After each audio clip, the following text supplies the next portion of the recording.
It's Monday, June 10th, 2019. I'm Judge Paschke.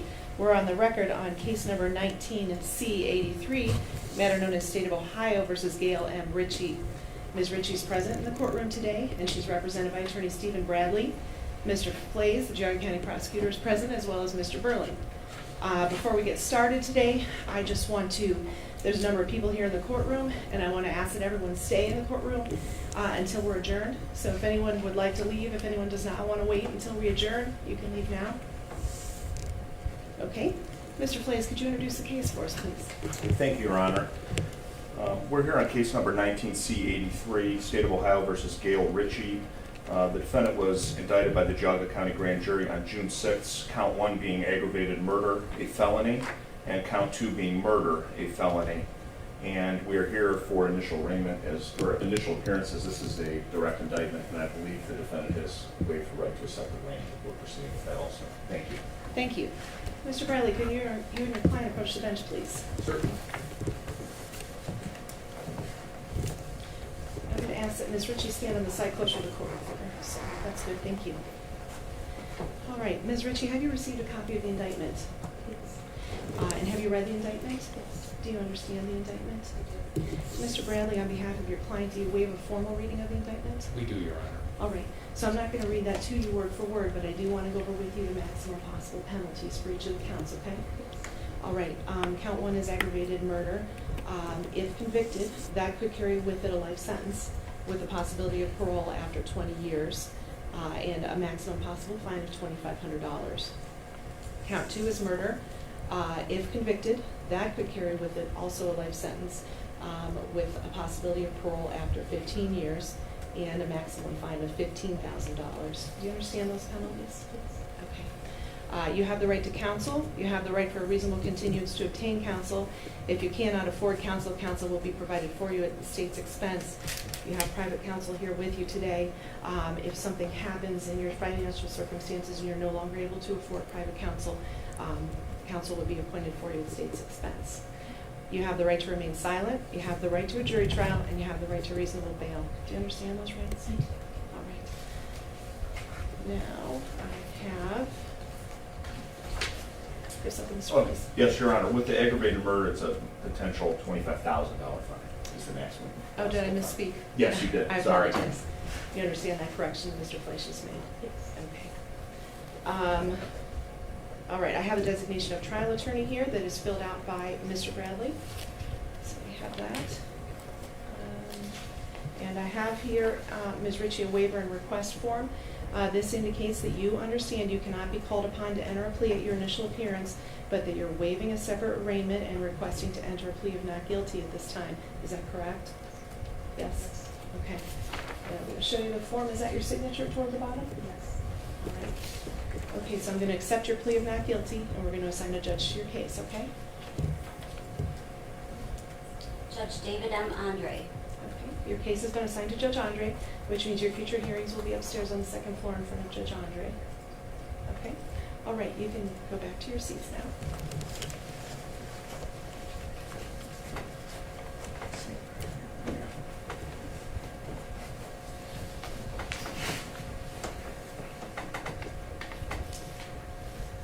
All right, Mr. Fleiss, does the state have a recommendation regarding bond? Yes, Your Honor, we do. The state does acknowledge this is a difficult matter for bond setting, given the circumstances of the case. But obviously the purpose of bond, primary purpose, is to secure appearance. The state does acknowledge the defendant has a lack of criminal record other than this incident and another incident I'll mention. And the state does acknowledge strong ties to the community by the defendant. However, the defendant is facing a mandatory life sentence for both of these charges.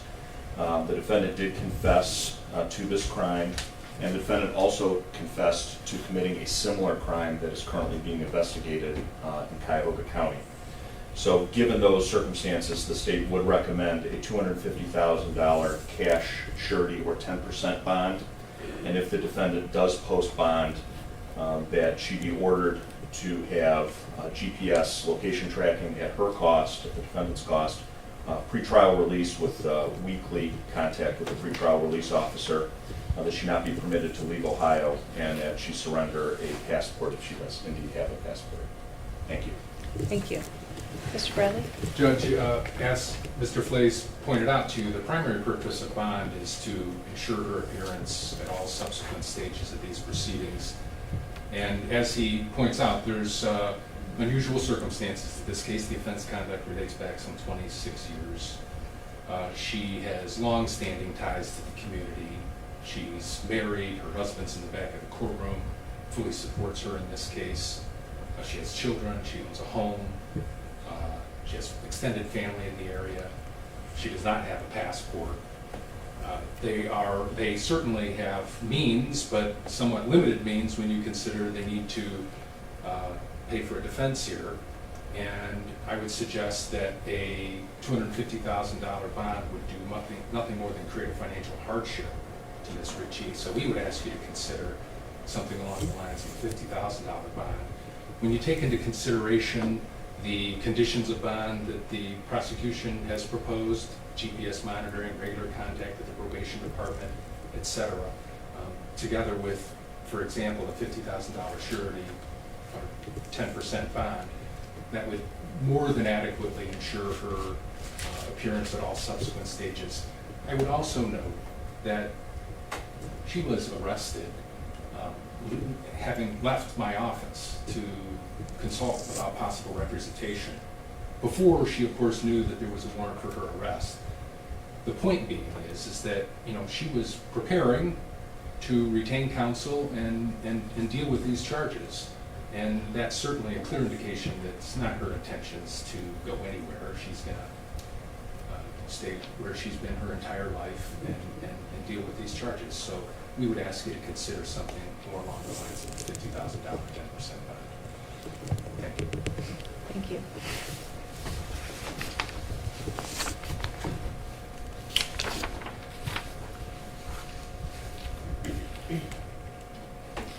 All right, I'm going to set bond at $250,000, 10%.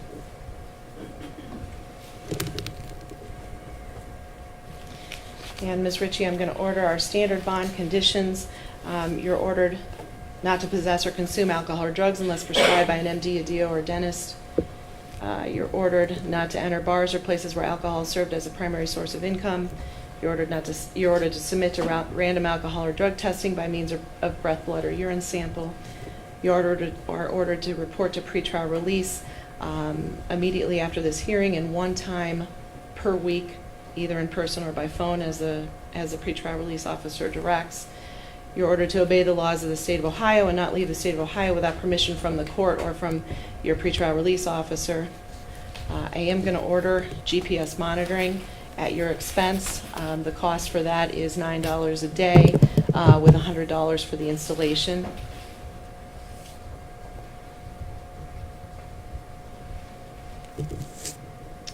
I heard Mr. Bradley indicate that you don't have a passport. In the event that's not the case and you do, you are ordered to surrender your passport.